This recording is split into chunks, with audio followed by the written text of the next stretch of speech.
सबको good evening. Good evening sir. Good evening. Audio audio सब clear है? Yes sir. Okay. आज एक बार बीच बीच में देख लीजिएगा, पिछले क्लास में रिकॉर्डिंग का है डिस्टर्ब हुआ था, ये तो मालूम नहीं है, शायद ऐप का ही कोई दिक्कत होगा, तो बीच बीच में देखते रहिएगा, ठीक है? ओके। तो आज हम लोग थोड़ा सा लेट हो चुके हैं, इसलिए फटाफट आ जाते हैं टॉपिक में। तो अब तक जो भी जुड़ चुके हैं सबका स्वागत है आज इस नए सेशन में। और आज हम लोग एक फ्रेश टॉपिक का डिस्कशन करने वाले हैं जिसका नाम है प्रक्षेप गति, या फिर इसी का नाम है प्रोजेक्टाइल मोशन। प्रक्षेप गति यानी कि प्रोजेक्टाइल मोशन। पिछले क्लास में हम लोग इसके डेफिनेशन का चर्चा किए थे कि क्या होता है प्रोजेक्टाइल मोशन।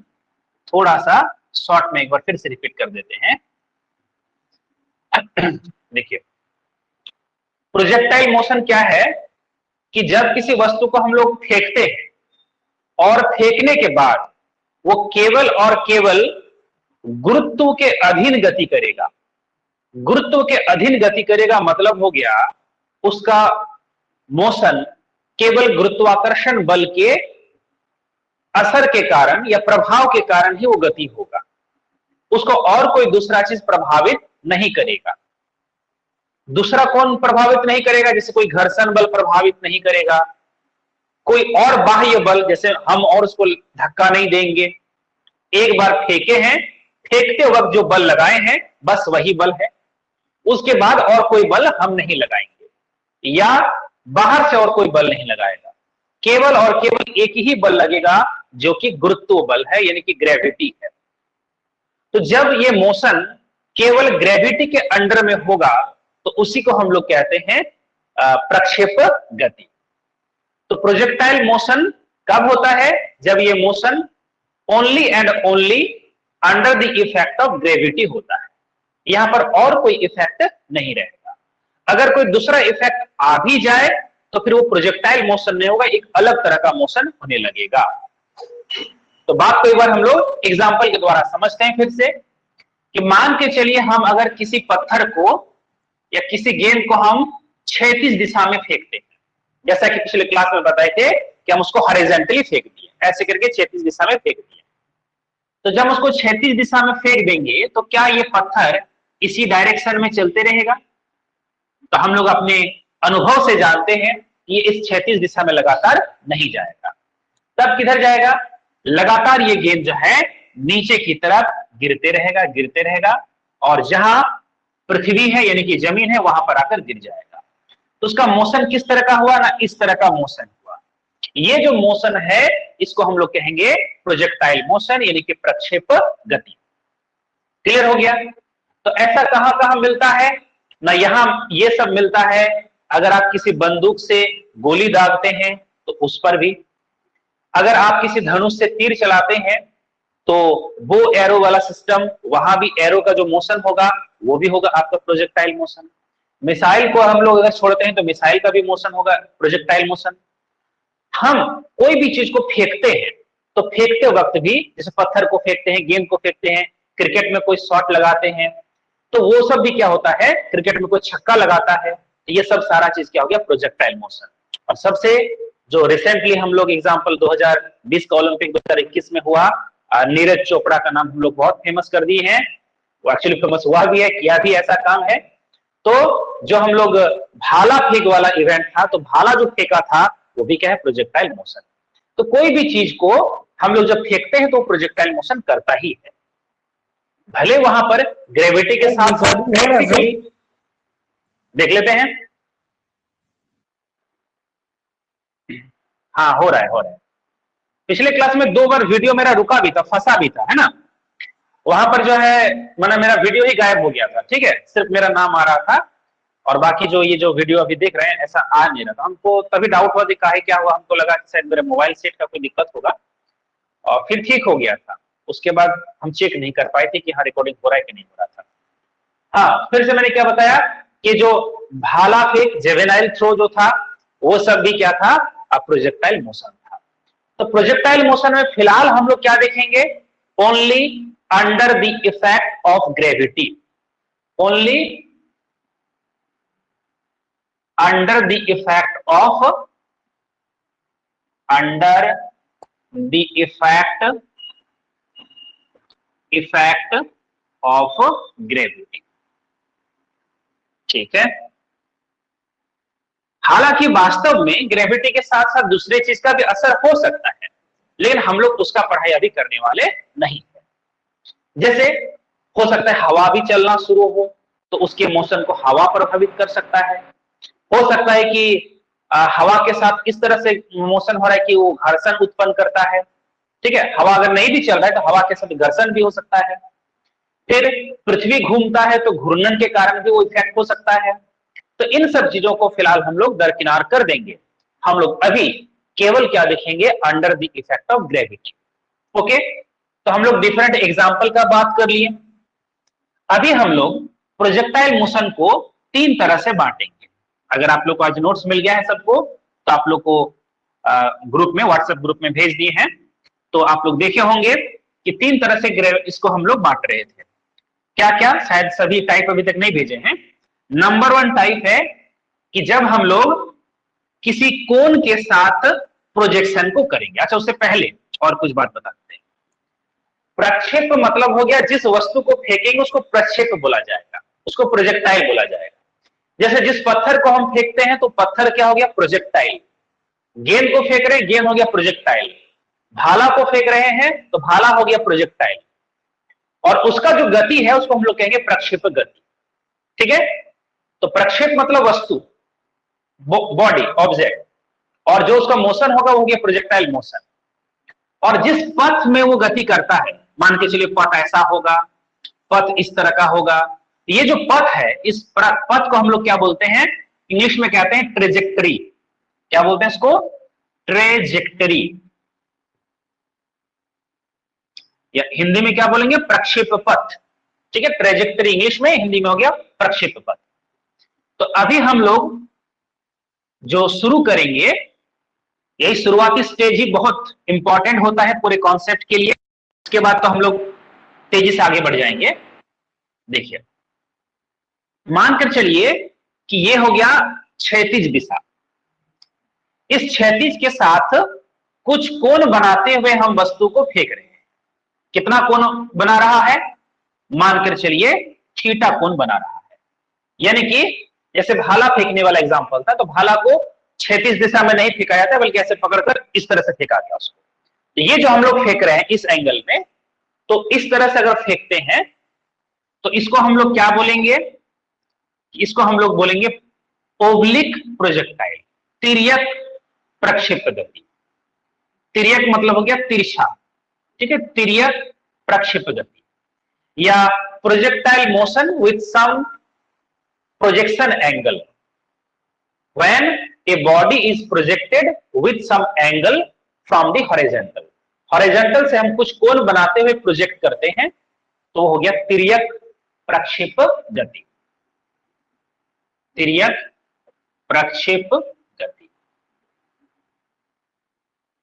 इस ग्रुप में बहुत सारे ऐसे स्टूडेंट थे जिनका कि एमएससी का एग्जाम चल रहा था लास्ट सेम का, तो उनका शायद एग्जाम कंप्लीट हो गया, शायद इसलिए आज लोग भी जुड़ पाए हैं क्लास में। ठीक है, ओके, आप लोग रिकॉर्डिंग देखकर भी अपने आप को अप टू डेट कर लीजिएगा। हाँ, तो पहले हो गया ये क्षैतिज दिशा। इस क्षैतिज दिशा के साथ कुछ कोण बनाते हुए इस तरह से फेंके हैं, तो ये वस्तु का गति किस तरह का होगा, लगातार ऐसे नहीं चलेगा बल्कि आखिरकार वो इस तरह से गति करते करते करते यहां पर आकर गिर जाएगा। ठीक है, तो ये जो गति है इसको हम लोग कहेंगे प्रक्षेप गति, ये जो पथ है इसको हम लोग कहेंगे प्रक्षेप पथ। अब हमको इसको जानना क्या है, इसमें बहुत सारी चीजें हम लोग को जानना पड़ेगा और उनका फॉर्मूला जो निकलेगा उस फॉर्मूला को याद भी करना पड़ेगा। लेकिन फॉर्मूला को याद करना थोड़ा सा टफ है क्योंकि काफी सिमिलरिटी रहेगा फॉर्मूला में, तो कंफ्यूजन होगा, कहां स्क्वायर है, कहां 2 है, कहां 2 नहीं है। इन सब बातों को ध्यान देना पड़ेगा। पहले हम लोग एक एक करके काफी डिटेल में देखते हैं, बाद में हम लोग शॉर्टकट में सब फॉर्मूला को याद कर लेंगे। देखते हैं। देखिए, आखिरकार हम अगर किसी को फेंकते हैं तो वो क्षैतिज दिशा में भी आगे बढ़ रहा है और ऊपर भी उठ रहा है कि नहीं उठ रहा है। देखिए, अभी ये इतने ऊंचाई पर है, कुछ देर बाद इतनी ऊंचाई पर है, कुछ देर बाद इतनी ऊंचाई पर है, कुछ देर बाद इतनी ऊंचाई पर है, फिर ऊंचाई घटते गया और आखिरकार वो जमीन पर गिर गया। तो ऊंचाई भी देखिए घट रहा है, बढ़ रहा है, और क्षैतिज दिशा में भी क्या हो रहा है, वो आगे बढ़ रहा है। तो ऐसा इसलिए होता है क्योंकि इस वेग का दो गो कंपोनेंट यहां पर प्राप्त होगा। कैसे दो गो कंपोनेंट आएगा? हम लोग वेक्टर वाला चैप्टर पढ़ चुके हैं, उसमें हम लोग देख चुके हैं अगर कोई वेग इस तरह से है थीटा कोण पर, तो इस दिशा में वेग का एक घटक आएगा जिसको हम लोग क्षैतिज घटक बोल सकते हैं ux, और इस दिशा में भी एक घटक आएगा जिसको हम लोग क्या बोल सकते हैं, uy बोल सकते हैं। क्षैतिज घटक और ये हो गया ऊर्ध्वाधर घटक। अब ये ux का मान कितना होगा? तो ux का मान होगा u cos थीटा, कोई दिक्कत नहीं इसमें। uy का मान कितना होगा? तो uy का मान होगा u sin थीटा, राइट? ठीक है। तो यहां पर सबसे बड़ी बात है कि क्या क्षैतिज दिशा में कोई बल लग रहा है कि नहीं लग रहा है, ये बात समझिए। बल किधर लगता है, बल की दिशा क्या है? तो देखिए, चूंकि ये केवल और केवल गुरुत्व के प्रभाव से गति कर रहा है, this motion is under only under the effect of gravity. और ग्रेविटी का डायरेक्शन क्या होगा? पृथ्वी की ओर, पृथ्वी के केंद्र की ओर, मतलब नीचे की ओर। जब ये वस्तु ऊपर की तरफ उठ रहा है तो इस पर हमेशा एक बल काम करता है, किधर? नीचे की तरफ एक बल काम करता है। तो बल की दिशा कैसी है ना? ऊर्ध्वाधर नीचे की तरफ है, बल की दिशा ऊर्ध्वाधर नीचे की तरफ। और चूंकि ये गुरुत्व बल है तो गुरुत्व बल को हम लोग लिख सकते हैं Fg, और इसके कारण जो त्वरण उत्पन्न होगा उस त्वरण को हम लोग क्या बोलेंगे? गुरुत्वीय त्वरण, जो कि g होगा। तो त्वरण का यहां पर मान क्या होगा? g होगा। क्यों? क्योंकि ये गुरुत्व बल है। अब देखिए, त्वरण दो तरह का होता है, एक होता है धनात्मक त्वरण जो एक्चुअल त्वरण होता है, और एक होता है मंदन, रिटार्डेशन, जो कि उसके वेग को घटाएगा। एक होता है वेग को बढ़ाने वाला त्वरण, एक होता है वेग घटाने वाला त्वरण। जब वेग घटता है उस समय हम लोग एक्सेलरेशन को नेगेटिव लेते हैं और उसको मंदन कहते हैं। तो यह दो तरह से होगा। जब वस्तु ऊपर की तरफ उठेगा, आप प्रक्षेप गति नहीं भी करते हैं और इसको कोई चीज को ऊपर की तरफ फेंकते हैं तो एक समय के बाद उसका यहां पर क्या हो जाता है, वो रुक जाता है। क्यों रुका? क्योंकि जब हम फेंके हैं तो जिस स्पीड से फेंके हैं उसका स्पीड लगातार घटते गया, उसका वेग घटते गया, और यहां पर आकर क्या हो गया? रुक गया। तो यहां पर लगातार वेग क्या हो गया? घट रहा था। तो जब कोई ऊपर की तरफ बढ़ेगा तो वेग घटेगा, और वेग घटेगा मतलब वहां पर लगेगा मंदन, नेगेटिव एक्सेलरेशन। तो उस समय जी का वैल्यू हम क्या लेंगे? माइनस लेंगे। फिर एक बार जब वो ऊपर पहुंच गया तो फिर ऊपर से उसको फिर धक्का देने की जरूरत नहीं है। ऐसा नहीं कि इस मार्कर को फेंक दिए तो ये मार्कर यहां पर आकर लटक गया, ऐसा तो होता नहीं है। तो फिर क्या होगा? इसको हम लोग क्या देखते हैं कि एक बार जब वो जो ऊंचाई पर पहुंच गया, मैक्सिमम हाइट पर पहुंच गया, उसके बाद वो अपने आप नीचे की तरफ गिरता है, और नीचे की तरफ जब वो गिरेगा तो उसका स्पीड बढ़ते रहेगा। यहां तो उसका स्पीड 0 था ना मैक्सिमम हाइट पर, तो जैसे ये मैक्सिमम हाइट पर 0 था तो 0 से जैसे नीचे आएगा उसका स्पीड क्या होगा? बढ़ते रहेगा, और एक समय के बाद बहुत ज्यादा स्पीड के साथ वो यहां पर आकर गिरेगा। तो जब कोई नीचे की तरफ आएगा तो उस समय एक्सेलरेशन को हम लोग क्या लेंगे? प्लस लेंगे। तो यहां त्वरण जो है प्लस और माइनस जी में हो सकता है। माइनस कब होगा? जब ये ऊपर की तरफ चढ़ेगा। मान लीजिए ये टॉप मोस्ट पॉइंट है, टॉप मोस्ट पॉइंट को हमने मान के चलिए ए से डिनोट कर दिया, तो ए हो गया उसका मैक्सिमम हाइट। इस अधिकतम ऊंचाई पर आकर उसका एक समय बाद वो क्या होगा? रुक जाएगा। हालांकि यहां पर रुकने का मतलब हम आपको ये नहीं कह रहे हैं कि वो फिर नीचे की तरफ आ जाएगा, क्योंकि वो आगे तरफ बढ़ेगा, उसका कारण हम बताएंगे। तो फिर भी एक समय के बाद यहां पर उसका स्पीड क्या हो गया, जितना था मिनिमम होना वो मिनिमम हो चुका है। अब उसका स्पीड लगातार बढ़ेगा और जब ग्राउंड पर टकराएगा ना तो पूरा स्पीड के साथ वो टकराएगा।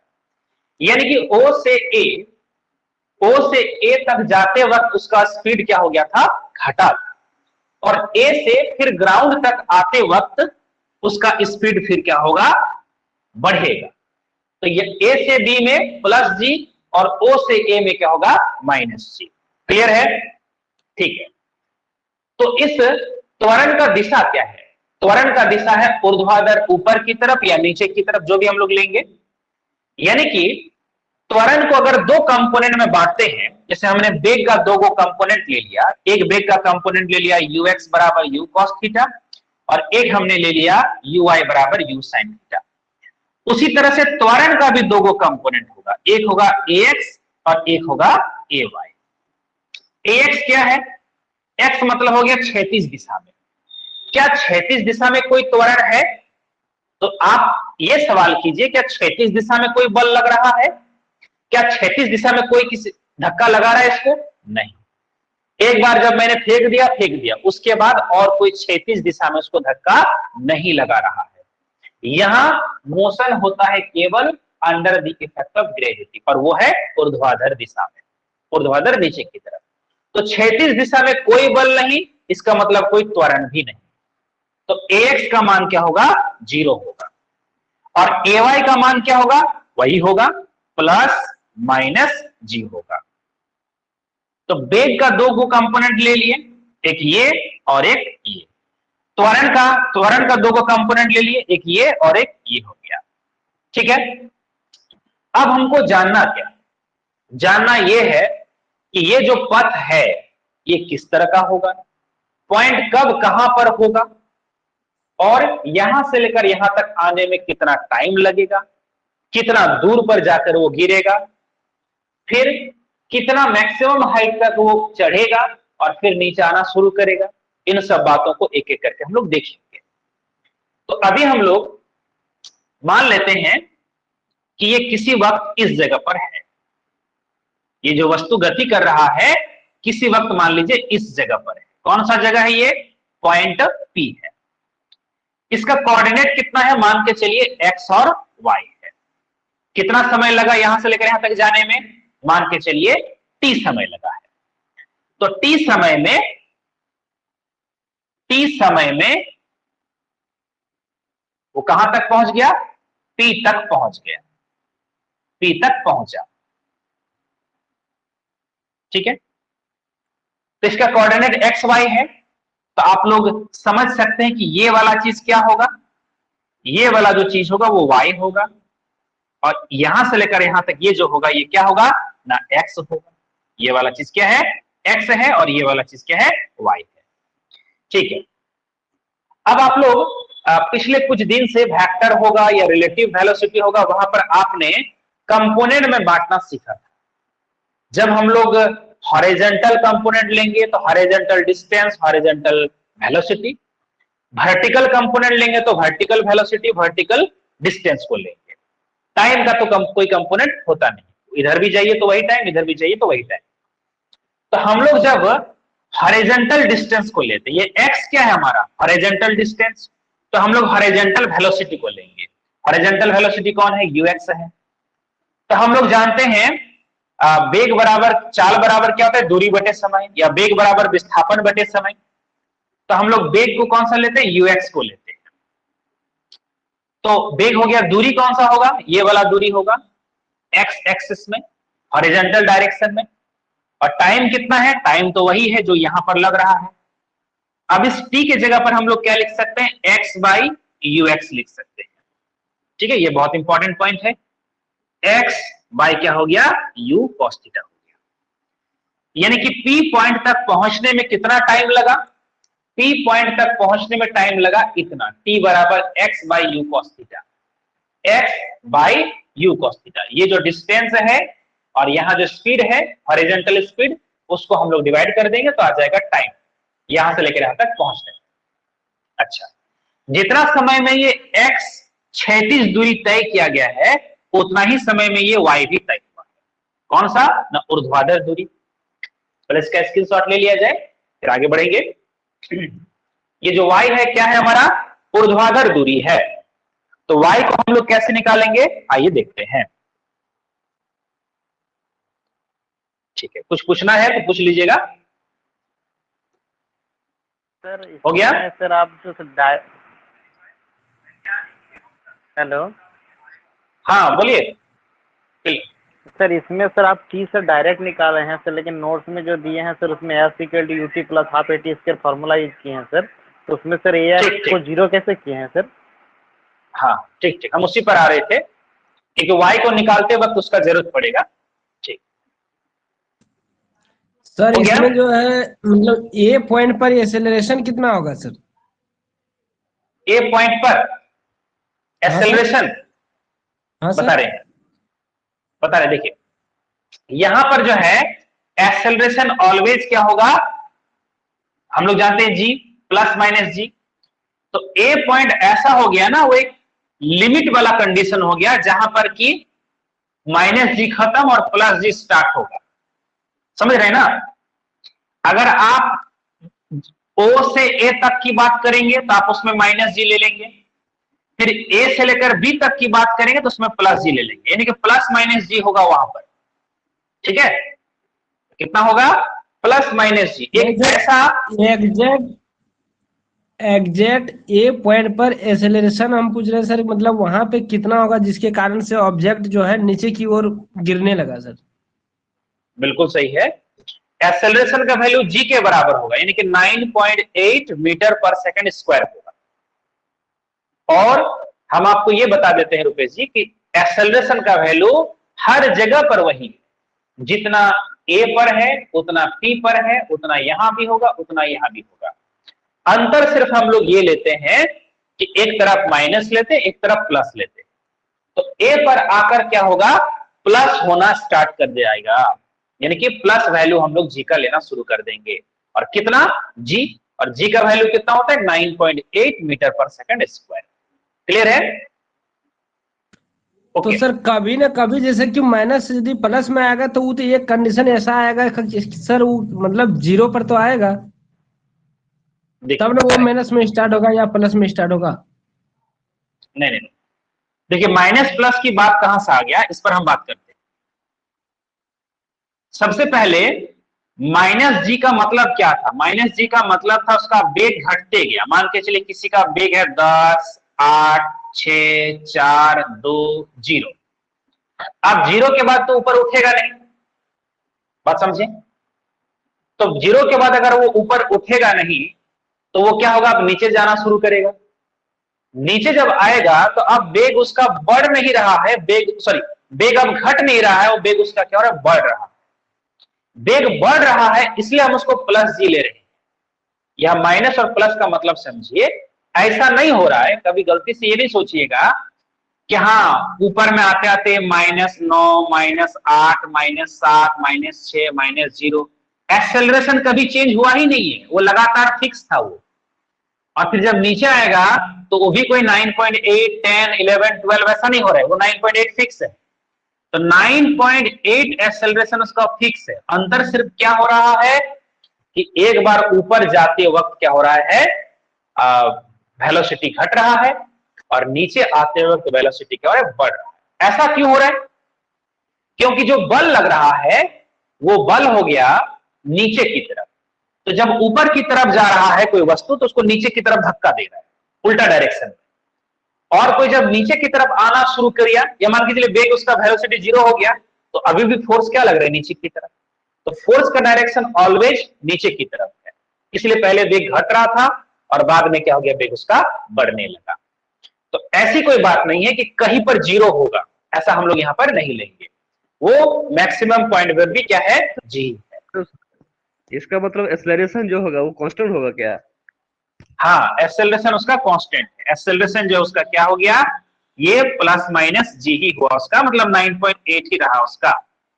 ठीक है, ओके।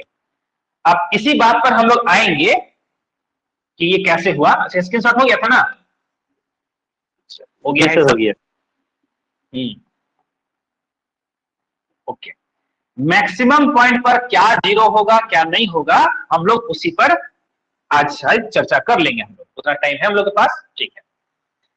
तो सबसे पहले हम बता रहे थे कि हमने x निकाला, और अभी किसी ने क्वेश्चन किया कि सर आपने जो लिखा है कि ये सूत्र लगाया गया है s बराबर ut plus half at square, बिल्कुल सही है, ये सूत्र है।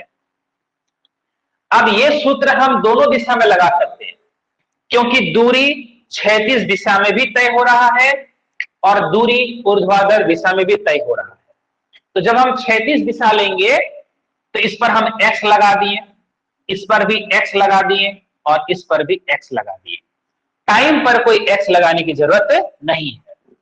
तो जो x है वो कौन सा दूरी हो गया, यही वाला दूरी हो गया, x दूरी। ux कितना है, तो ux हम लोग देख ही रहे हैं कि क्या है, अभी रहने देते हैं इसको।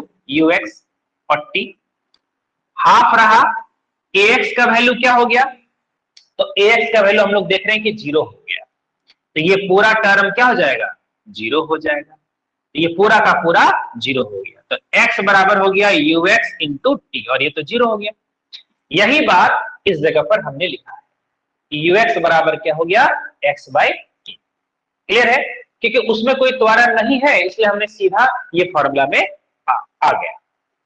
चलिए ये तो हो गया। अब बात करते हैं कि ऊर्ध्वाधर दिशा में कितना दूरी होगा।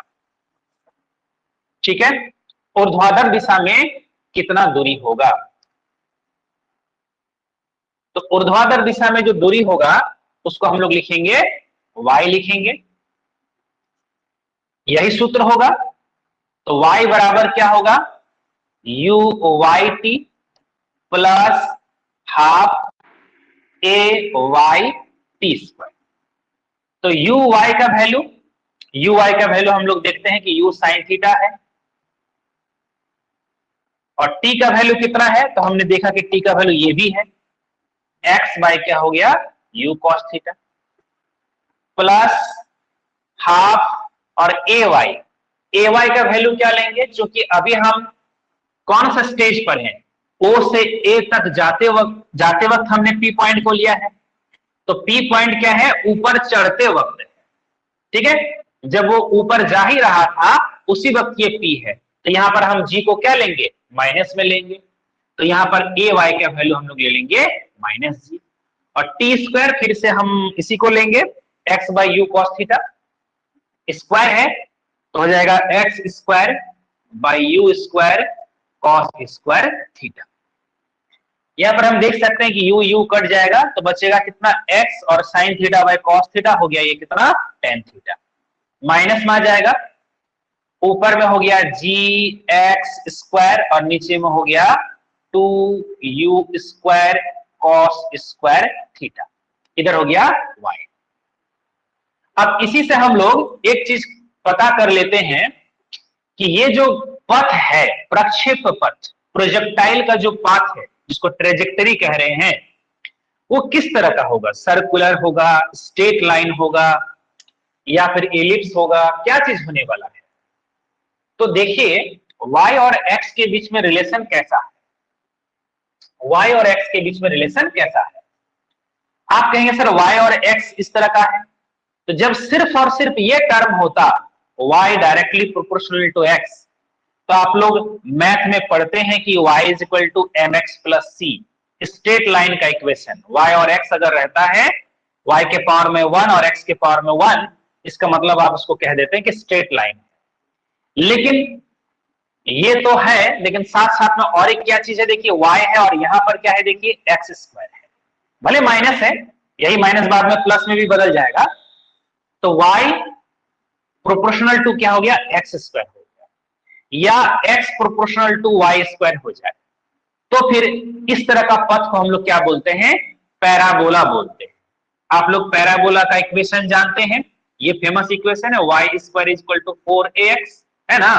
तो यहां पर देखिए y में स्क्वायर होता है और x के पावर में क्या होता है, 1 होता है, यानी कि एक तरफ y स्क्वायर और एक तरफ क्या होता है, x होता है। दोनों तरफ स्क्वायर होगा तो या तो फिर वो सर्कल में चल जाएगा, या तो फिर एलिप्स में, या तो फिर हाइपरबोला में। आप लोग सर्कल का इक्वेशन जानते हैं कि x square plus y square is equal to R square, पता है ना, एक जो स्टैंडर्ड फॉर्म में है।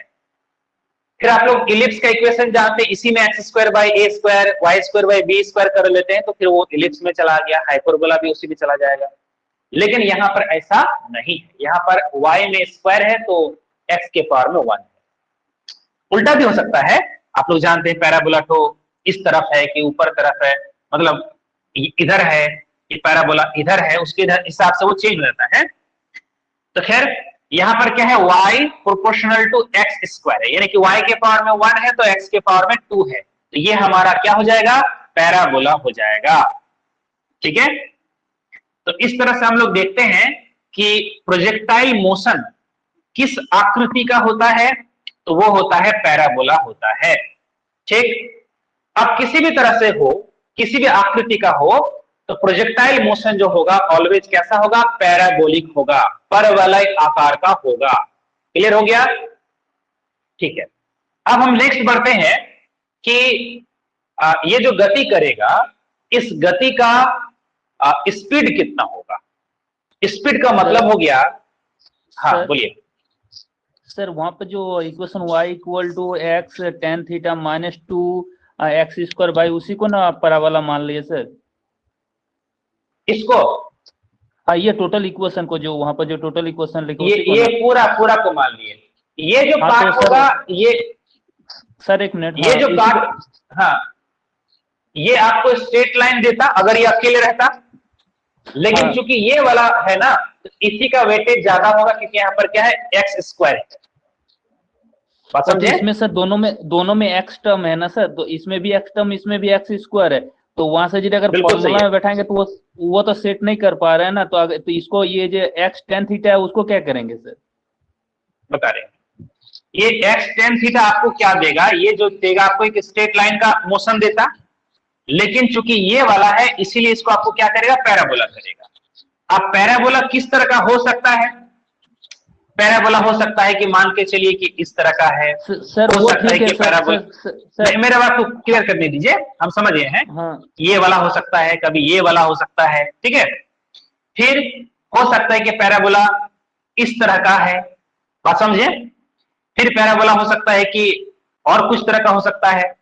तो ये जो हम लोग उसका शेप देखते हैं, या उसका आप यूं कहिए कि उसका दूरी बोल सकते हैं, उसको वो चेंज कर सकता है। ये वाला एक है, क्या ये ओरिजिन से स्टार्ट होगा कि ओरिजिन से कितने दूरी पर स्टार्ट होगा, ठीक है, तो उसको ये असर डालेगा, लेकिन उसका शेप होगा, वो शेप कुल मिलाकर ये वाला तय करेगा, क्योंकि इसी का प्रभाव ज्यादा होगा, क्योंकि ये एक्स स्क्वायर वाला टर्म है, ठीक है।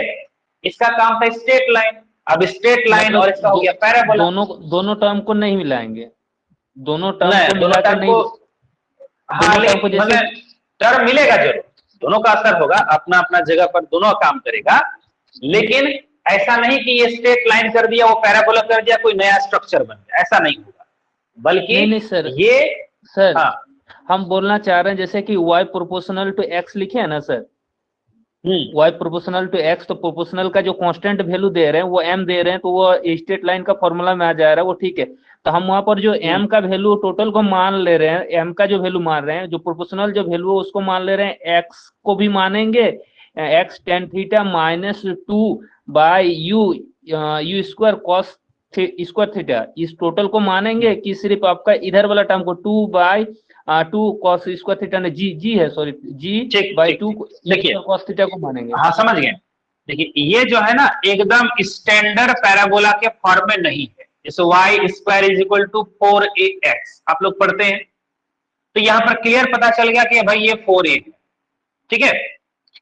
या फिर आप ऐसे सोचिए कि यहां पर जो है ना, इस पर ना स्क्वायर है, तो इस पर स्क्वायर है, तो इसको रहने दीजिए, ये हो गया आपका एक्स स्क्वायर वाला इधर रहेगा, इस सबको इस पार लेकर चलिएगा, तो एक तरफ एक्स स्क्वायर बचेगा, एक तरफ बचेगा वाई बचेगा, एक तरफ हो जाएगा आपका, मैंने ये पॉजिटिव है इधर आ जाएगा, ठीक है, इधर हो जाएगा। अब एक तरफ क्या हो गया, एक्स टेन थीटा हो गया, और एक तरफ क्या हो गया, माइनस वाई हो गया, मान के चले ऐसा आ गया। ये पूरा का पूरा हम इस साइड लेकर आए, g x square by 2u square cos square theta, बात समझे। इसको मैंने इस पार लेकर आया, तो इधर एक्स स्क्वायर है और इधर एक्स है, तो एक्स स्क्वायर और एक्स तो आपस में प्रोपोर्शनल नहीं ना हुआ, तो आप डायरेक्ट किसके साथ आप क्या कहिएगा, वाई के साथ, क्योंकि एक्स स्क्वायर तो एक्स का फंक्शन नहीं ना होगा, वो एक्स दोनों ही सेम वेरिएबल हो गया। तो यहां पर एक्स स्क्वायर जो है वो डायरेक्टली किस पर लिंक होगा, ये वाई के साथ लिंक होगा उसका। तो एक तरफ एक्स स्क्वायर है, एक तरफ वाई। सर हो गया, हम मतलब दोनों टर्म को मिला रहे थे, दोनों टर्म नहीं होगा। हाँ हाँ हाँ ठीक है। तो और इतना भी उसका जो स्ट्रक्चर होगा एकदम आसान नहीं होगा, स्टैंडर्ड फॉर्म में नहीं है वो, ठीक है। हाँ, तो कुल मिलाकर ये बात हम लोग को समझ में आ जाता है ये दोनों टर्म के चलते कि ये कैसा होगा, पैराबोलिक होगा। अब जो नेक्स्ट बात कर रहे थे वो उसका वेलोसिटी का, ठीक है, या कौन सा पॉइंट उसके बाद दिए हैं, उड्डयन काल दिए हुए है ना, ओके कोई बात नहीं, तो हम टॉपिक के हिसाब से आगे बढ़ते हैं। उसके बाद हम लोग बात कर रहे हैं सेकंड नंबर उड्डयन काल का। उड्डयन काल, उड्डयन काल जिसको कि हम लोग इंग्लिश में क्या बोलेंगे, time of flight, time of flight बोलेंगे, उड्डयन काल या टाइम ऑफ फ्लाइट। देखिए तो यहां पर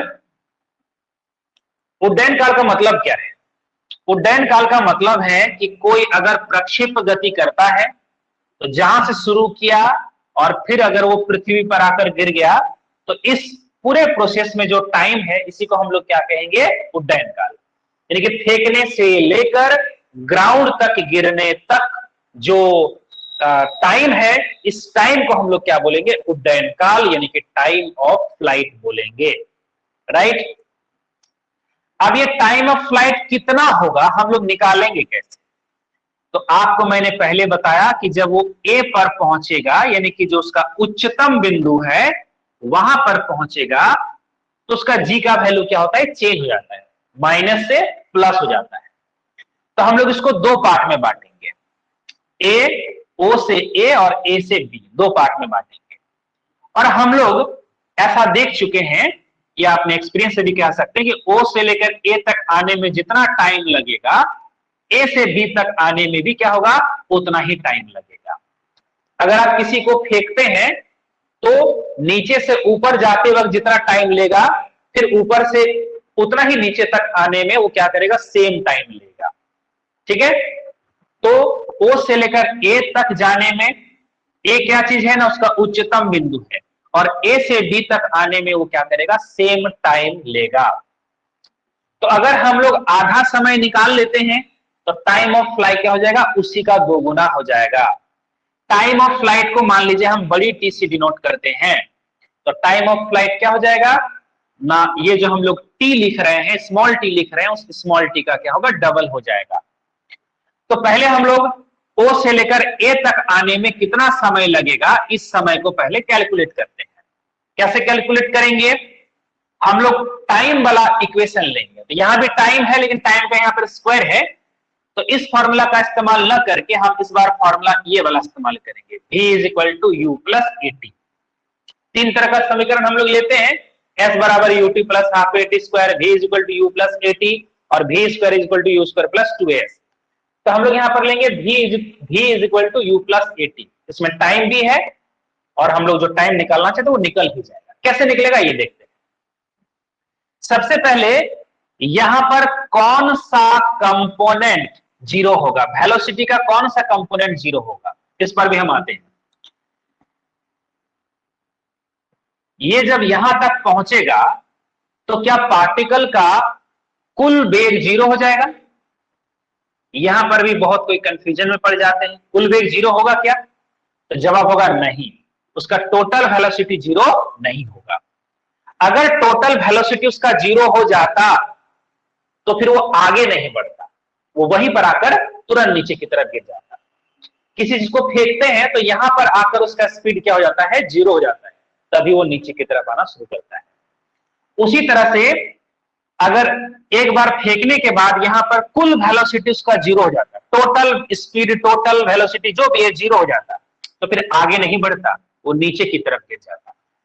तो वो आगे क्यों बढ़ता है, आगे वो इसलिए बढ़ता है, उस पॉइंट को क्रॉस इसलिए कर जाता है क्योंकि उसका हॉरिजॉन्टल डायरेक्शन में स्पीड है। वर्टिकल डायरेक्शन का जो वेलोसिटी है वो 0 हुआ, लेकिन हॉरिजॉन्टल स्पीड उसका 0 नहीं हुआ। क्यों? कारण आप देख लीजिए, कुछ देर पहले जो मैंने आपको बताया था कि वेलोसिटी का 2 कंपोनेंट है। कौन कौन सा कंपोनेंट? एक uy और एक हो गया ux। एक्सेलरेशन का भी 2 कंपोनेंट, एक ay और एक क्या हो गया ax। बताइए ax कितना है? तो ax था 0, ay कितना था? Plus minus g। तो ax 0 होने से क्या होगा? आखिरकार एक्सेलरेशन 0 का क्या मतलब है? एक्सेलरेशन 0 का मतलब है उसका वेग में परिवर्तन नहीं होगा। Acceleration 0 that means no change in velocity. तो जो क्षैतिज दिशा में शुरू में वेग कितना है? ux है। तो क्या वो ux कभी बदलेगा? अगर ux बदल जाता तब तो एक्सेलरेशन भी आ जाता। किस डायरेक्शन में? हॉरिजॉन्टल डायरेक्शन में। चूंकि हॉरिजॉन्टल डायरेक्शन में कोई एक्सेलरेशन नहीं है, इसलिए हॉरिजॉन्टल डायरेक्शन में वेलोसिटी चेंज नहीं होगा। और हॉरिजॉन्टल डायरेक्शन में वेलोसिटी चेंज नहीं होगा मतलब क्या हो गया? उसका जो भी वेलोसिटी, जो भी स्पीड शुरू में है वो मेंटेन रह जाएगा। तो हॉरिजॉन्टल डायरेक्शन में कितना स्पीड है? ना ux है, वेग कितना है? ना ux है, और ये हमेशा के लिए ux ही रहेगा, कभी नहीं बदलेगा। तो यहां पर अगर ux था तो यहां पर कितना होगा?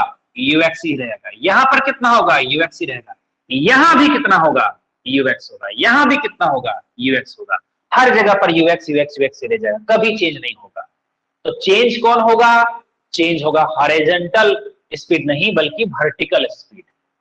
शुरू में वर्टिकल स्पीड ज्यादा, फिर जैसे जैसे यहां पर आ गया कम, यहां पर कम, यहां पर कम, कौन चेंज होगा? ये uy vy चेंज होगा, vy चेंज हो रहा है, vy चेंज हो रहा है, और यहां पर आते आते vy क्या हो गया? 0 हो गया।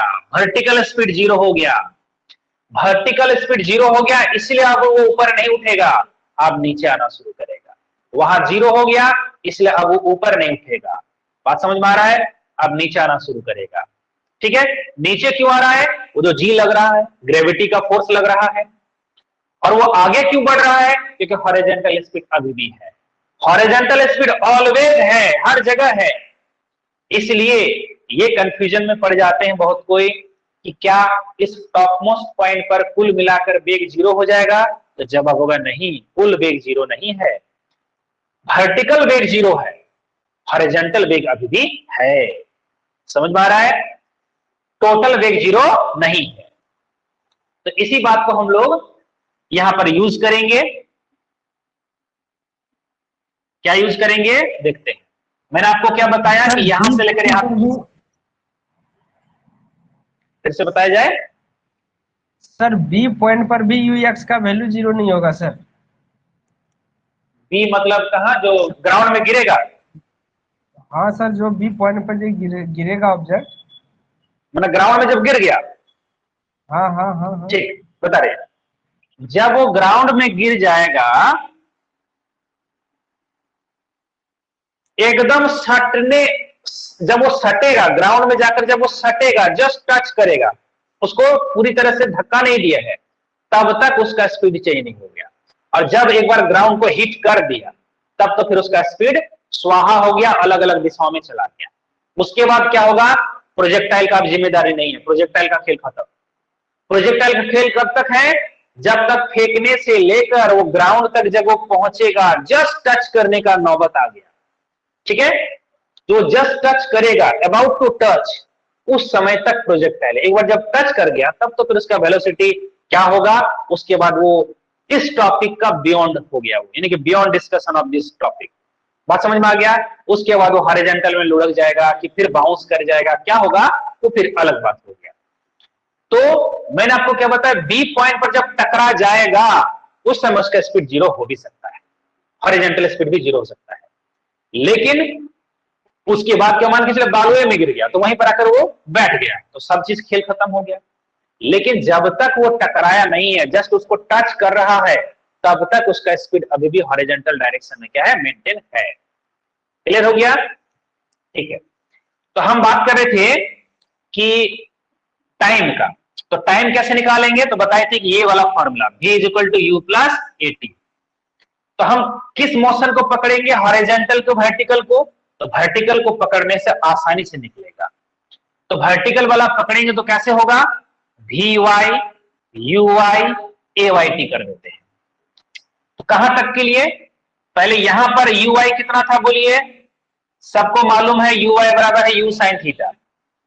यहां पर vy कितना हो जाएगा बोलिए, vy, तो यहां जो vy होगा वो एग्जैक्टली 0 होगा।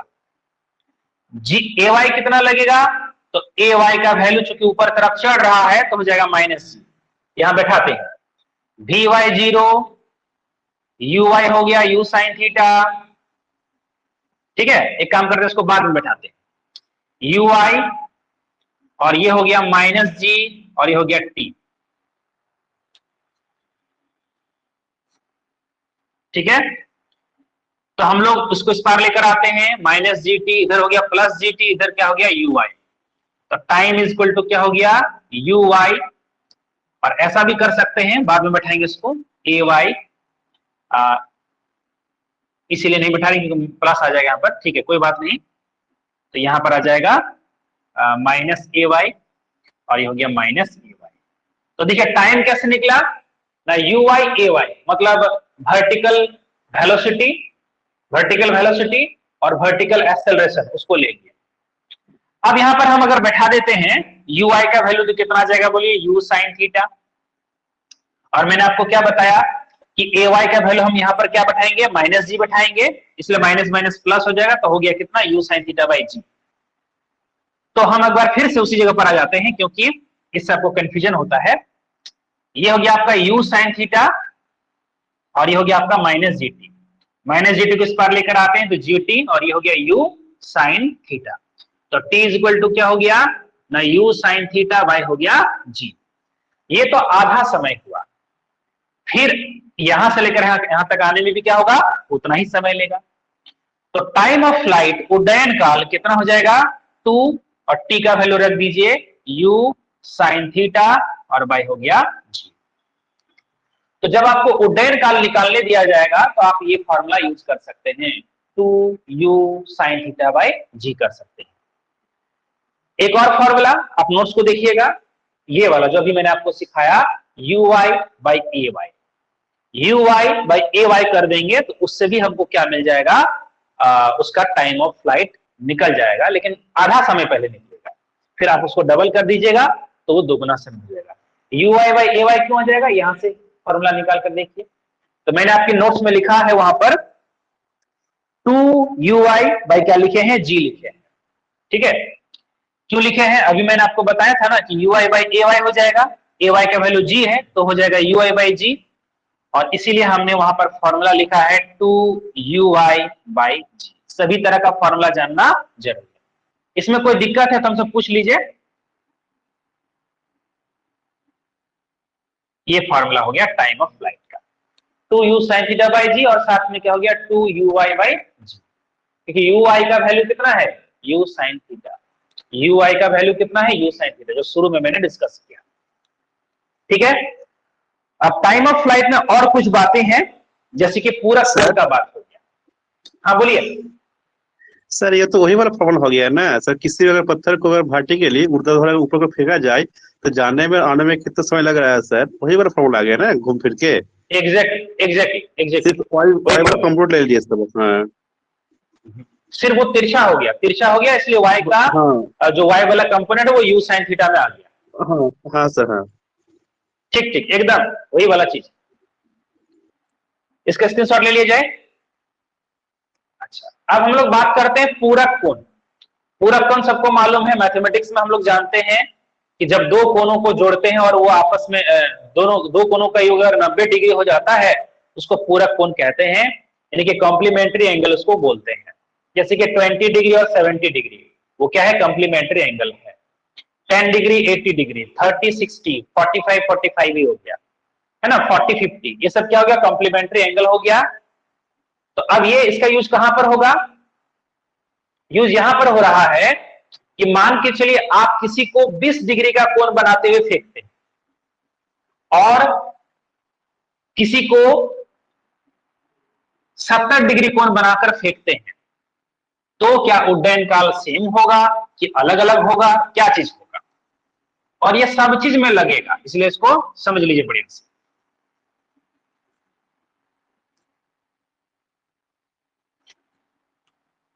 कैसे ये बात हो गया? ये बात इस तरह से हुआ कि मान लीजिए एक बार हम थीटा कोण बनाते हुए फेंकते हैं और एक बार हम लोग 90 माइनस थीटा एंगल पर फेंकते हैं, तो यहां से लेकर यहां तक गिरेगा और ये ऐसे गिरेगा। तो क्या दोनों केस में टाइम बराबर लगेगा? तो मैंने अभी फॉर्मूला क्या देखा, T बराबर 2u साइन थीटा बाय क्या हो गया g। थीटा पर फेंकने पर इतना हो गया और थीटा 90 माइनस थीटा पर अगर फेंकते हैं तो क्या होगा, 2u यहां पर साइन 90 माइनस थीटा बैठाएंगे और बाय हो गया g हो गया। तो यहां पर आ जाएगा cos थीटा, तो हो जाएगा 2u cos थीटा और बाय क्या हो गया g हो गया। तो हम लोग क्लियर देखते हैं कि दोनों टाइम क्या होगा, डिफरेंट होगा, सेम नहीं होगा। अगर हम 20 डिग्री पर फेंकते हैं और 70 डिग्री पर फेंकते हैं तो दोनों में बराबर टाइम नहीं लगेगा, डिफरेंट टाइम लगेगा, टाइम डिफरेंट होगा। क्यों टाइम डिफरेंट हो गया? यहाँ साइन थीटा, यहाँ पर कॉस थीटा है, बात समझे? अगर ये साइन 30 डिग्री है और ये मान के चलिए कॉस 30 डिग्री हो गया, तो क्या सेम वैल्यू देगा वो? ये हाफ होगा तो ये √3/2 होगा।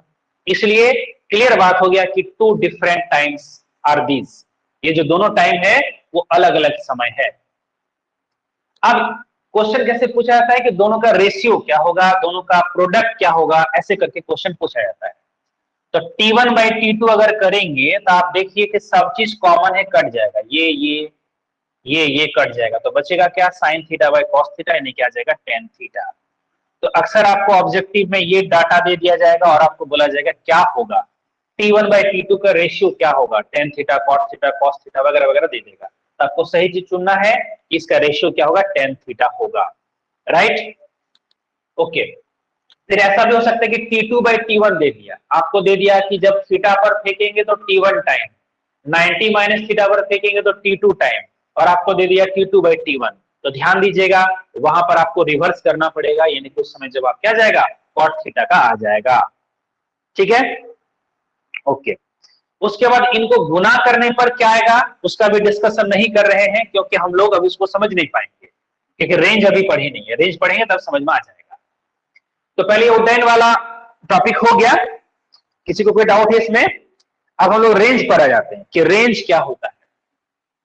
इस रेंज को हम लोग बोलेंगे हॉरिजॉन्टल रेंज, क्षैतिज परास। यानी कि मैं पृथ्वी के जिस जगह से किसी चीज को फेंक रहा हूं वहां से जितनी दूर पर जाकर वो गिरेगी उसकी जो क्षैतिज दूरी है उसी को हम लोग कहेंगे क्षैतिज परास।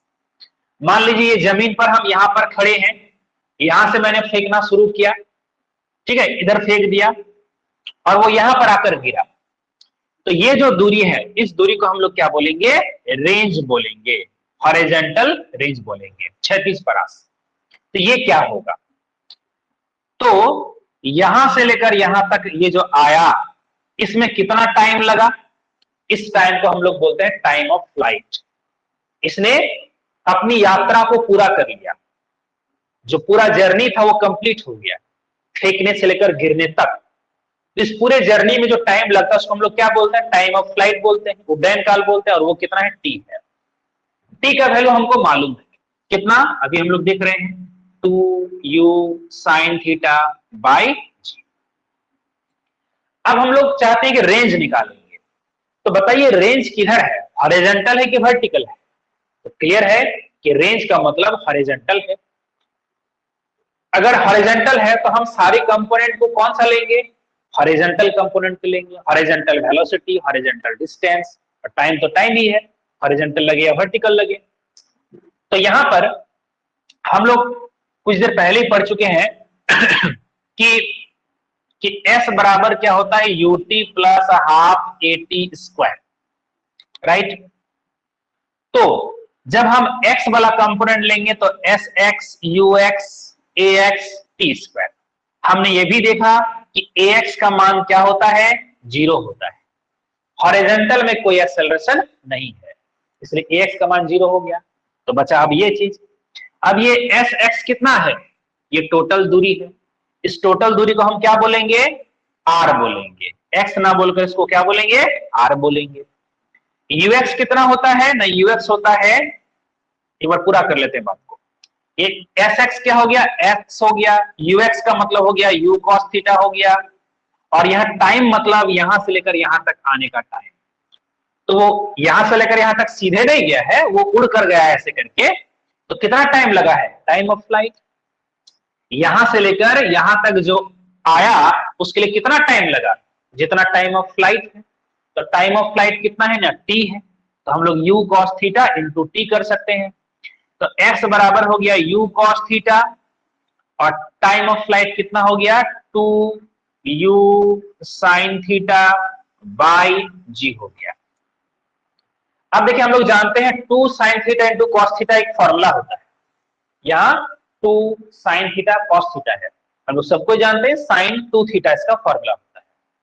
तो u और u मिलकर हो जाएगा u स्क्वायर, और 2 sin थीटा cos थीटा मिलकर हो गया sin 2 थीटा, और नीचे में केवल g है।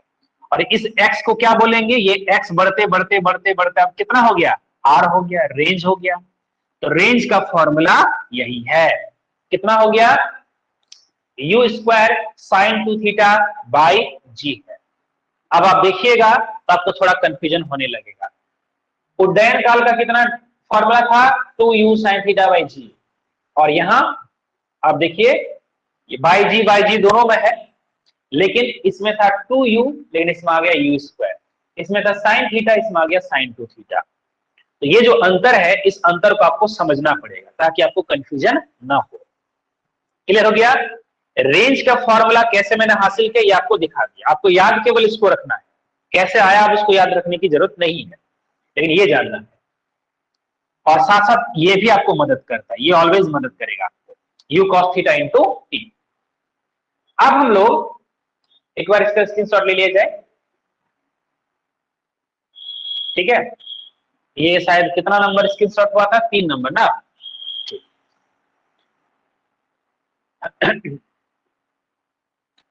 अब हम लोग बात करते हैं पूरक कोणों का, थीटा और 90। सर वहां P3 कर दीजिए ना, स्क्रीनशॉट शायद हो गया होगा, ठीक है P3, ठीक है, अब वही करेंगे, हो गया ना स्क्रीनशॉट, ठीक है। तो हम लोग बात कर लेते हैं पूरक कोणों का। जैसे मैंने यहां पर पूरक कोण को लिया था ना, इसी तरह से यहां भी पूरक कोण लेते हैं कि एक बार हम लोग थीटा से फेंकते हैं और एक बार 90 माइनस थीटा पर फेंकते हैं, तो क्या रेंज अलग अलग होगा, टाइम तो अलग अलग निकला था, अब रेंज क्या अलग अलग होगा देखते हैं। जब थीटा पर फेंकेंगे तो यही फॉर्मूला हो गया, अब फेंकते हैं कितना, 90 माइनस थीटा पर फेंकते हैं। जैसे मान लीजिए ये 20 डिग्री था तो अब ये 70 डिग्री हो गया, तो अब क्या होगा, ये मान लीजिए R1 है तो अब R2 निकालते हैं, तो R2 कितना होगा, u स्क्वायर साइन 2, और थीटा के जगह पर क्या आ गया, 90 माइनस थीटा, और by G, u square 2 into 90 sine 180 हो गया, और माइनस 2 थीटा हो गया, और बाई जी।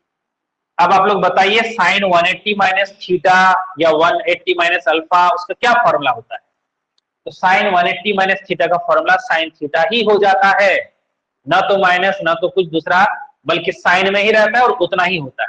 यानी कि हम लोग u स्क्वायर साइन 2 थीटा ही इसको लिख सकते हैं, ठीक है। तो बताइए पहले रेंज कितना था, पहले रेंज इतना था, अब रेंज कितना हुआ, इतना हुआ। तो क्या दोनों रेंज बराबर हुआ कि नहीं हुआ, बिल्कुल बराबर हुआ। यानी कि अगर हम 10 डिग्री पर फेंकते हैं तो जितना दूर जाकर वो गिरेगा 80 डिग्री पर फेंकने पर क्या होगा, उतना ही दूर जाकर वो गिरेगा। कभी कभी सिंपल क्वेश्चन ऐसे भी पूछा सकता है कि किसी वस्तु को प्रारंभ में 30 डिग्री पर फेंका गया, बाद में उसको 60 डिग्री पर फेंका गया, पहले का रेंज अगर 4 मीटर है तो अब रेंज कितना होगा। तो आप लोग देख लीजिएगा, अगर उनको जोड़कर 90 डिग्री आ जाता है, पूरक कोण हो गया, कंप्लीमेंट्री एंगल हो गया, तो आप सोच लीजिए कि वहां पर रेंज क्या होगा, बराबर होगा। पहले अगर 4 मीटर था तो बाद में क्या होगा, 4 मीटर होगा। तो बिना कोई कैलकुलेशन का आप आंसर दे दीजिएगा। तो ये रेंज का फॉर्मूला हमने हासिल कर लिया। अब बात करते हैं कि इसमें मैक्सिमम रेंज कब होगा। सर तो इसमें पूरक का ही ना सर, इसमें सिर्फ पूरक का ही ना बात होगा, कॉम्प्लीमेंट्री एंगल का ही बात होगा ना, कि इसमें सप्लीमेंट मतलब स्ट्रेट लाइन एंगल पे भी बात हो सकता है, उसमें नहीं, बात नहीं होगा ना। ना उसमें नहीं होगा, सप्लीमेंट्री वाला एंगल का बात इसलिए नहीं आएगा, तब तो फिर आप उल्टा तरफ फेंकने लगे। हाँ तब तो 90 से ज्यादा फेंकने का होगा सर, तो तब तो वहां पर हम लोग लिख सकते हैं कि R1 = R2 ऑलवेज होगा, ऑलवेज होगा इसमें। हाँ। राइट, ठीक है। हाँ, अब बात कर रहे थे रेंज कब सबसे ज्यादा हो। सबसे ज्यादा करने का मतलब हो गया कि आप उतना ही वेग से फेंकिए। अगर आप 4 मीटर पर सेकंड से फेंक रहे हैं तो हमेशा 4 मीटर पर सेकंड से फेंकिए, ठीक है, लेकिन अलग अलग कोण पर फेंकिए।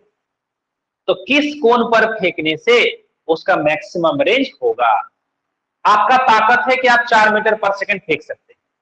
कभी आपका मन किया आप ऐसे सीधे ऊपर की तरफ फेंक दिए, तो क्या बहुत दूर जाकर गिरेगा? नहीं गिरेगा, बल्कि आपके हाथ में ही वापस आ जाएगा, ठीक है। तो इसमें आप अगर इसमें जो क्वेश्चन था, इसमें जो निकाले, तो इसमें क्या दोनों का वेलोसिटी अलग अलग था क्या? इसमें नहीं नहीं नहीं, वेलोसिटी इसमें भी सेम था। अच्छा, तो रेंज इक्वल होगा। रेंज इक्वल होगा। अच्छा, उसमें जो बोलता है 45 डिग्री पे जो मैक्सिमम, तो 45 पे जो बोलता है मैक्सिमम होता है। हाँ हाँ हाँ, बिल्कुल सही है, 45 पर मैक्सिमम होता है, ठीक है। आप उसी टॉपिक पर अच्छा, यहाँ पर कोई कंफ्यूजन थे, फिर क्लियर कर लेते हैं। मैंने ये कहा, उसको डायरेक्ट एग्जांपल से समझा देते हैं। मान कर चलिए आपने पहले 20 डिग्री के कोण पर फेंका, तो ऑब्जेक्ट यहां पर आकर गिर गया। जितना स्पीड से फेंके, ठीक है, उतना ही स्पीड से अब आप 70 डिग्री पर फेंकिए, तो वो फिर से क्या होगा, यहीं पर आकर गिरेगा। और अब कितना डिग्री पर फेंके आपने, 70 डिग्री पर फेंका, उतना ही स्पीड से फेंकिएगा तो वो जितना दूर जाकर गिरेगा 20 डिग्री पर, और 70 डिग्री पर क्या होगा, उतना ही दूर जाकर गिरेगा। लेकिन आप बोलिएगा सर हम 30 डिग्री पर फेंकेंगे और 70 डिग्री पर फेंकेंगे तो बराबर नहीं होगा। 30 डिग्री का रेंज अलग हो जाएगा, 40 डिग्री का रेंज अलग हो जाएगा, 50 डिग्री का रेंज अलग होगा। बराबर कौन है, 20 डिग्री और 70 डिग्री का रेंज। और कौन बराबर होगा, 25 डिग्री और 65 डिग्री, 25 डिग्री और 65 डिग्री का रेंज क्या होगा, बराबर होगा। 30 डिग्री और 60 डिग्री का रेंज बराबर होगा। बात समझे। तो कोनों का जोड़ा आपको दिया रहेगा, अगर दोनों को जोड़कर आपको 90 डिग्री आ जाता है, मतलब दोनों में रेंज क्या होगा, बराबर होगा। लेकिन मैं ये नहीं कह रहा हूं कि 20 डिग्री का रेंज और 30 डिग्री का रेंज बराबर होगा।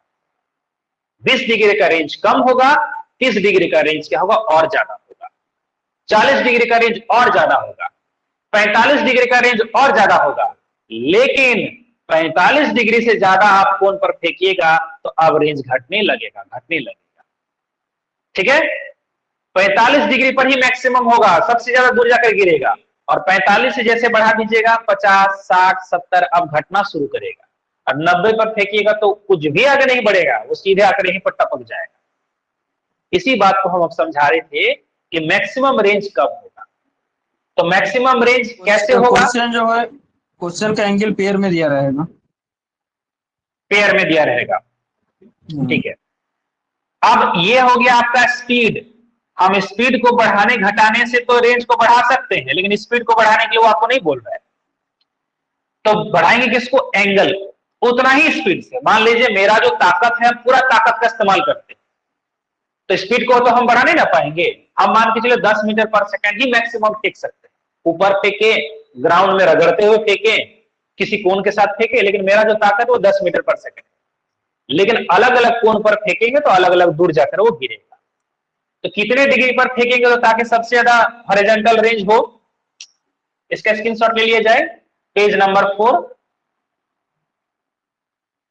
तो यहां पर वो डिपेंड करेगा एंगल पर। तो साइन 2 थीटा, आप लोग सब कोई जानते हैं कि साइन 2 थीटा मतलब साइन है, तो साइन का मैक्सिमम वैल्यू कब होता है? साइन का मैक्सिमम वैल्यू होता है 1, और वो कितने डिग्री पर होगा? 90 डिग्री पर होगा। साइन का एक से ज्यादा वैल्यू होता है क्या? साइन और कॉस दोनों का ही एक से ज्यादा वैल्यू कभी नहीं होता है, -1 और +1 के बीच में ही रहता है। इधर हो गया ना? ठीक है। तो हम जो कह रहे थे कि मैक्सिमम वैल्यू साइन का कितना होगा ना, 1 होगा। अब 1 कब होगा? तो साइन 90 डिग्री पर होगा। साइन का जो मैक्सिमम वैल्यू होगा, वो कितना होगा ना, 1 होगा। अब साइन 2 थीटा का वैल्यू कितना होगा ना, साइन 90 डिग्री होगा। तो यह 2 थीटा, यह 90, तो 2 थीटा हो गया 90 डिग्री, तो थीटा इज इक्वल टू क्या होगा, 90/2 यानी कि 45 डिग्री।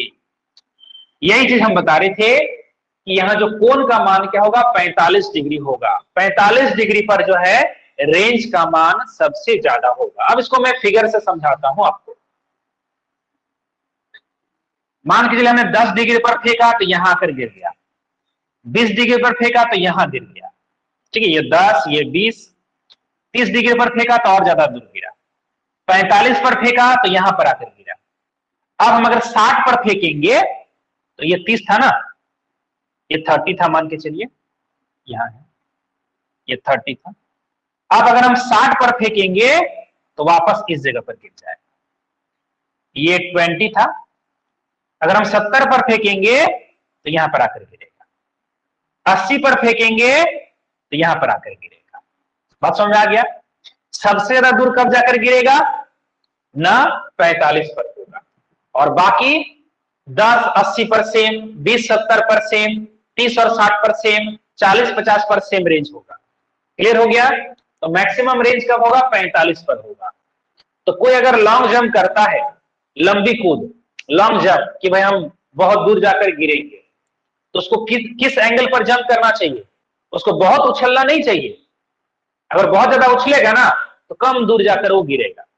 उसका प्रैक्टिस ऐसा होना चाहिए कि हम 45 पर उड़ सके, 45 पर उछल सके, तो वो अपने ताकत के हिसाब से मैक्सिमम दूर जाकर वो गिरेगा। फिर अलग अलग ताकत के साथ वो अलग अलग जाएगा तो फिर अलग अलग होगा, लेकिन मैक्सिमम जो ताकत है उसके हिसाब से वो 45 पर उड़ेगा तो सबसे ज्यादा दूर जाकर वो गिरेगा। क्लियर हो गया? तो मैक्सिमम रेंज, हॉरिजॉन्टल रेंज क्या होगा हम लोग सीख लिए। अब मैक्सिमम रेंज के लिए फॉर्मूला आप क्या यूज कर सकते हैं, ये तो आपका 1 हो गया। तो जब आप ये लिखेंगे कि आर मैक्स, तो आर मैक्स बराबर आप क्या लिखेंगे ना, u²/g लिखेंगे, u²/g लिखेंगे। हो गया? इससे बहुत क्वेश्चन पूछा जाएगा। आर मैक्स बराबर u²/g, ये एक बहुत इंपॉर्टेंट फॉर्मूला है। तो हम लोग कंप्लीमेंट्री वाला चीज सीख लिए। अब कुछ देर पहले हम लोग एक जगह टाइम वाला, यानी कि टाइम ऑफ फ्लाइट को मैंने स्किप कर दिया, 5 मिनट का और समय लेंगे आप लोग से उस जगह पर, क्योंकि हम रेंज नहीं पढ़े थे। वापस आ जाते हैं उसी जगह पर कि ये टाइम ऑफ फ्लाइट का एक फॉर्मूला था, आप लोग देखिएगा, स्किप करेंगे उसको, T1 × T2 करके था, दोनों टाइम को मल्टीप्लाई करते, T1/T2 निकाले थे। इसका तो हो गया ना? ठीक है sir, R1 equal to R2 तब, sir hello, R1 equal to R2 तब, R1 इक्वल टू R2 तब होगा जब दोनों एंगल को जोड़ेंगे 90 होगा तब, जब दोनों एंगल को जोड़कर 90 होगा तब। हाँ हाँ हाँ, बिल्कुल सही, ठीक है सर, क्लियर, यस सर। जब दोनों एंगल को जोड़कर 90 हो जाएगा तभी R1 और R2 क्या होगा, बराबर होगा। एकदम सही है। हाँ, तो अभी हम लोग बात कर रहे हैं जो T1 और T2 का मल्टीप्लीकेशन करेंगे। वैसे T1 और T2 था क्या, वही पूरक कोण वाला था सिचुएशन। तो वहां पर क्या था, 2u sin थीटा बाय था g, और T2 के समय क्या हो गया था, यहाँ 90 माइनस थीटा आ गया था ना। हाँ सर मैक्सिमम रेंज में सर यू का कंपोनेंट सर एक्स में सर या वाई में सर होगा सर? ठीक, देखिए ये जो मैंने रेंज का फॉर्मूला लिया, इसमें क्या आया था, u square sine 2 theta by g. इसमें यू क्या है, इसमें यू जो है ना तो हॉरिजॉन्टल है ना तो वर्टिकल है, बल्कि उसका शुरू में जो टोटल वेलोसिटी था, initial velocity, total initial velocity था वो था। यहां कोई कंपोनेंट नहीं है। आपके यहां सर कंपोनेंट कैसे गायब हो गया, क्योंकि कैलकुलेशन के दौरान ऐसा आया हम लोग का, इसलिए कंपोनेंट को मेरा गायब कर दिया। लेकिन शुरुआत हम वैसे किए, कैसे शुरुआत किए थे, हमने शुरुआत किया था x you x into T, horizontally लिए थे, तो यहां पर आ गया था u cos थीटा और यहां पर आ गया था 2u sin थीटा और बाय क्या हो गया g। बाद में u मिलकर ये u स्क्वायर हो गया और cos थीटा 2 और sin थीटा मिलकर sin 2 थीटा कर दिए और बाय क्या आ गया g आ गया। तो अब ये कंपोनेंट नहीं, अब ये नेट वेलोसिटी है। लेकिन कौन सा नेट वेलोसिटी, ना इनिशियल नेट वेलोसिटी। क्लियर हो गया? Yes sir. ठीक है, यहां कोई कंपोनेंट नहीं है, यहां भी कोई कंपोनेंट नहीं है। तो ये 2u sin theta by g, 2u cos theta by g हो गया, कोई दिक्कत इसमें? एक काम करते हैं, इसमें एक 2 ले लेते हैं, एक u स्क्वायर ले लेते हैं और 2 sin थीटा और cos थीटा, ये सब मिलकर फिर क्या हो जाएगा, sin 2 थीटा होगा ना। दो गो 2 था और नीचे में क्या आ गया बोलिए, नीचे में आ गया जी स्क्वायर, तो यहां पर जी इंटू जी कर देते हैं। आप बोलिए सर आप ऐसा क्यों कर रहे हैं, क्योंकि मैंने जो आर निकाला है वो आर का फॉर्मूला क्या था, u square sine 2 theta by क्या था जी। तो ये देखिए u square sine 2 theta by g, तो आप इसको क्या लिख सकते हैं, आर लिख सकते हैं और बाई क्या लिख सकते हैं, जी लिख सकते हैं। तो T1 और T2 को मल्टीप्लाई कर देंगे तो बन जाएगा 2R बाई जी होगा। ये भी आपको एमसीक्यू में पूछा जा सकता है कि T1 और T2 को मल्टीप्लाई करेंगे तो क्या होगा, तो 2R बाई जी होगा। कोई दिक्कत इसमें? सर साइन 2a, फिर से बोलिए, आवाज कट रहा है। साइन 2a कुछ बोले हैं, उसके बाद हमको सुनाई नहीं दिया।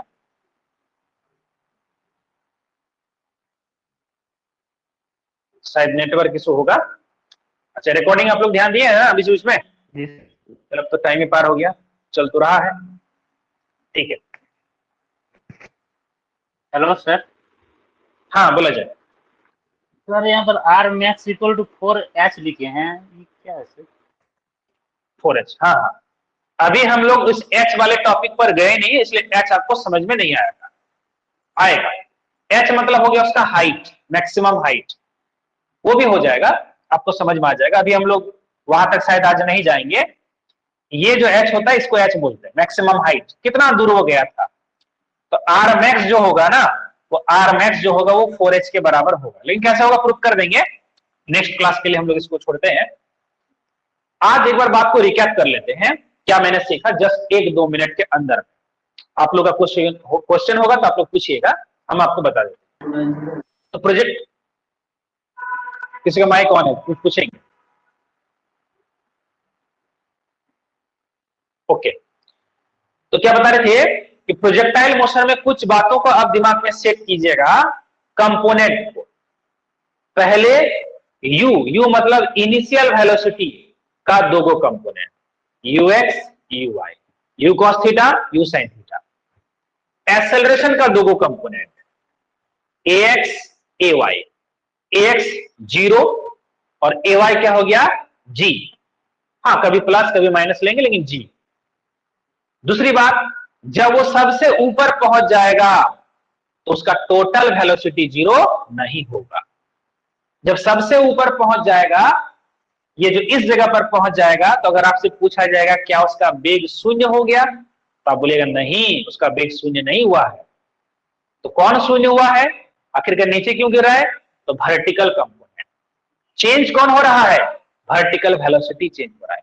हॉरिजॉन्टल वेलोसिटी कभी चेंज हुआ ही नहीं है। हॉरिजॉन्टल वेलोसिटी जो है ऑलवेज एकदम पूरा अकड़ू है, वो पूरा अकड़ के रखा है अपने आप को, हम चेंज नहीं होगा, कुछ भी कर ले हमको, हम चेंज नहीं होंगे। ठीक है, तो हॉरिजॉन्टल कंपोनेंट अकड़ू वाला चीज है ना, अकड़ू आदमी है। और वर्टिकल क्या होगा, चेंज हो गया, ऊपर बढ़ते बढ़ते बढ़ते घटते गया, वो जीरो हो गया, और फिर नीचे आते आते बढ़ गया। तो वर्टिकल वेलोसिटी जीरो हो गया था ऊपर में, लेकिन हॉरिजॉन्टल वेलोसिटी तब भी था, इसलिए कुल मिलाकर वेलोसिटी जीरो नहीं हुआ है, वेलोसिटी अभी भी मैक्सिमम पॉइंट पर भी है। ठीक है, और उसके बाद हमने क्या सीखा, उड्डयन काल और रेंज पढ़ा, फिर थीटा पर 90 माइनस थीटा पर रेंज और उड्डयन काल दोनों देखा, मैक्सिमम टाइम कब लगेगा या फिर मैक्सिमम रेंज कब होगा, इन सब बातों का भी हमने चर्चा कर लिया। इसके बाद जो भी आपका क्वेश्चन होगा अगले क्लास में आप लोग कीजिएगा, और अगले क्लास के लिए नोट्स भी भेजेंगे, वहां से हम लोग डिस्कस कर लेंगे। इसका थ्योरी पार्ट हम लोग काफी स्ट्रॉन्ग कर लेंगे, तो न्यूमेरिकल बड़ी आसानी से हम लोग का बन जाएगा। ओके, इसी में ज्यादा टाइम लगेगा, उसके बाद हम लोग फटाफट आगे बढ़ेंगे, क्योंकि आज पहला क्लास था इसका, क्योंकि इसका बेस को बनाना था, तो बेस बनाने में थोड़ा टाइम लगता है। तो चलिए, टाइम बहुत हो गया है, इसलिए आज का क्लास इतना ही। गुड नाइट सबको, जय हिंद, जय भारत। सर हेलो, हाँ बोलिए। हाँ पिछले क्लास का जो नहीं कर पाए थे सर, उसका कोई उपाय? ठीक है, क्वेश्चन हमसे पूछिएगा, जहां जहां दिक्कत है, जहां जहां आपको दिक्कत हो रहा है पूछिएगा, और ऐसे भी ज्यादातर क्वेश्चन बनेगा, देखिएगा, पूछिएगा, दिक्कत है तो हम बता देंगे, और एक बार रिवीजन जब चलेगा तो उस समय भी फिर क्लियर हो जाएगा। ठीक ठीक है सर। ठीक है, तो गुड नाइट सबको। Good night sir. Good night sir. Good night sir. हाँ, बहुत चीज चर्चा आज हुआ ही नहीं, द्रौपदी मुर्मू हमारे राष्ट्रपति बन गई। ओके, जय हिंद, जय